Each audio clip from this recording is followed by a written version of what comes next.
السلام علیکم دوستو، آج میں آپ کے لیے ایک ایسا عمل لے کر آیا ہوں جو آپ کو ایک دن میں امیر کر دے گا۔ یہ عمل سامری کی معشوق کا عمل ہے۔ ایسا عمل ہے کہ آپ نے پہلے کبھی نہیں سنا ہوگا۔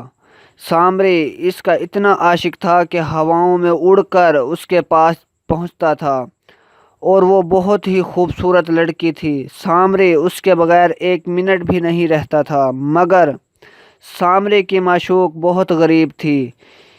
اس لڑکی نے کہا سامری کو، اگر تم میرا سچا عاشق ہے تو لوگ کیوں کہتے ہیں کہ تم اتنی غریب ہو، اور سامری تمہارا دوست ہے اور وہ بہت طاقتور ہے، وہ تمہیں امیر کیوں نہیں کرتا، اور تمہیں سامری کی دوستی کا کیا فائدہ ہوا؟ اگر سامری تم کو امیر نہ کرے تو تم اس سے دوستی ختم کر دو۔ سامری، مجھے لوگ طعنے مارتے ہیں، مجھے بہت دکھ ہوتا ہے۔ جب یہ باتیں سامری نے سنی تو سامری بڑا پریشان ہوا۔ سامری نے اسی وقت واپسی کی تیاری کی اور سوچنے لگا، اس نے بات تو سچ کی ہے کہ میرے جیسا طاقتور انسان اس کا دوست ہو اور میرے چاہنے والی بہت غریب ہو۔ بس سامری کو یہ دکھ کھائے جا رہا تھا۔ بس سامری کی جس مقام پر ابلیس سے ملاقات ہوتی تھی، بس سامری وہیں پہنچ گیا۔ بس جیسے ہی ابلیس حاضر ہوا، سامری رونے لگا۔ ابلیس نے پوچھا، کیا بات ہے سامری، آج تو رو رہا ہے؟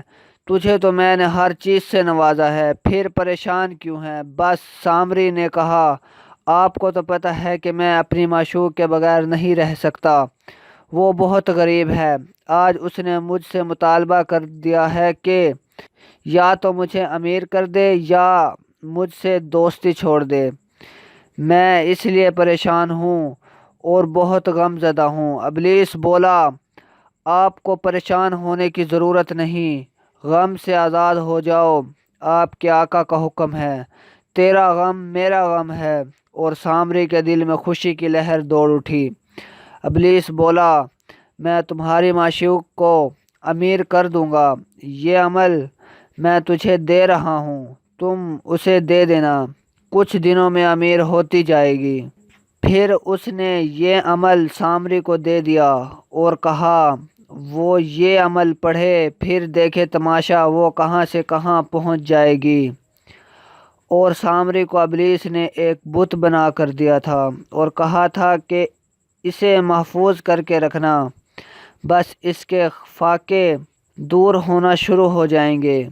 بس سامری اس کے بعد ہواؤں میں اڑا اور اپنی معشوق کے گھر پہنچ گیا اور معشوق کو خوشخبری سنائی کہ میں آپ کے لیے ایک ایسا تحفہ لے کر آیا ہوں، اب تم کبھی غریب نہیں رہو گی۔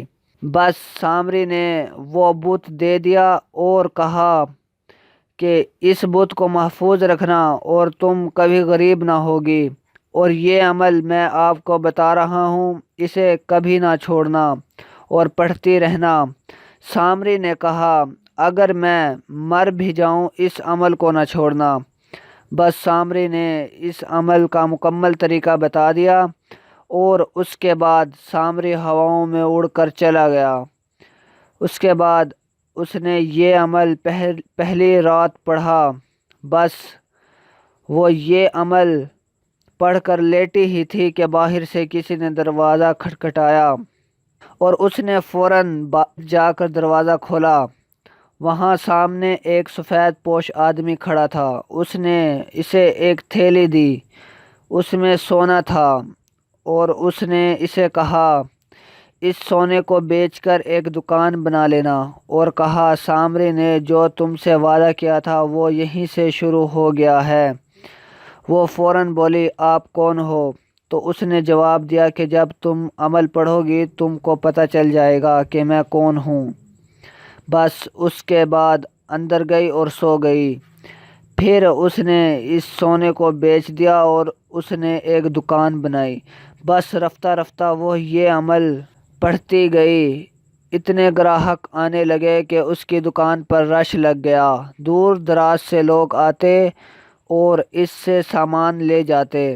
جب اس کے پاس بہت سارے پیسے جمع ہو گئے تو اس نے دکان چھوڑ دی اور وہ علاقے کی بہت بڑی تاجر بن گئی، اور سامری اس کے پاس آتا جاتا رہا اور یہ سارا منظر دیکھتا رہا۔ جب بھی سامری اپنی معشوق کو دیکھتا اپنے آقا پر بہت خوش ہوتا، اور وہ معشوق بھی ابلیس کی پجارن بن گئی۔ سامری اس عورت کے مرنے سے 14 سال پہلے مر چکا تھا۔ جب یہ عورت مری اس کے پاس 40 من سونا تھا اور 81 من چاندی تھی۔ سامری تو مر چکا تھا، مگر اس کے افسوس کے لیے ابلیس خود آیا، کیونکہ وہ بھی ابلیس کی پجارن بن گئی تھی۔ ایک دفعہ سامری نے بابا جی کے سامنے اپنی معشوق کا ذکر کیا تھا، اور پھر بابا جی نے سامری کو کہا کہ میں اس کی روح کو بلاتا ہوں، تم بھی دیدار کر لینا۔ تو بس بابا جی نے اپنا عمل شروع کر دیا۔ ٹھیک 15 منٹ کے بعد روح آ گئی اور وہ سامری کے گلے لگ کر بہت روئی، اور پھر بابا جی نے اس سے یہ عمل پوچھ لیا اور اس نے بتا دیا، اور یہ سامری کے مرنے کے بعد اس کی معشوق کے ساتھ پہلی ملاقات تھی، اور اس سے سامری بہت خوش ہوا، اور معشوق نے وہ بت بھی مکمل بتا دیا اور عمل بھی مکمل بتا دیا۔ عمل کرنے کا طریقہ کار یہ ہے، منتر یہ ہے: 2 صبح کی 2 شام کی، اے میرے گوپال، اس میں بھی کمی کرے تو لے یہ اپنی مالا۔ منتر پڑھنے کے بعد مالا نیچے رکھ دینی ہے، پھر مالا اٹھا لینی ہے، یعنی کہ ہر منتر کے بعد مالا نیچے رکھنی ہے پھر اٹھا لینی ہے۔ یہ عمل کرنے سے پہلے بابا جی سے مکمل معلومات لیں، پھر عمل شروع کریں، اور یہ عمل مسلمان نہ کریں۔ بابا جی کی طرف سے سختی سے منع ہے، کیونکہ یہ شیطانی عمل ہے۔ دنیا کا ہر مذہب اس عمل کو کر سکتا ہے۔ یہ عمل آپ کو ایک رات میں امیر ترین بنا سکتا ہے۔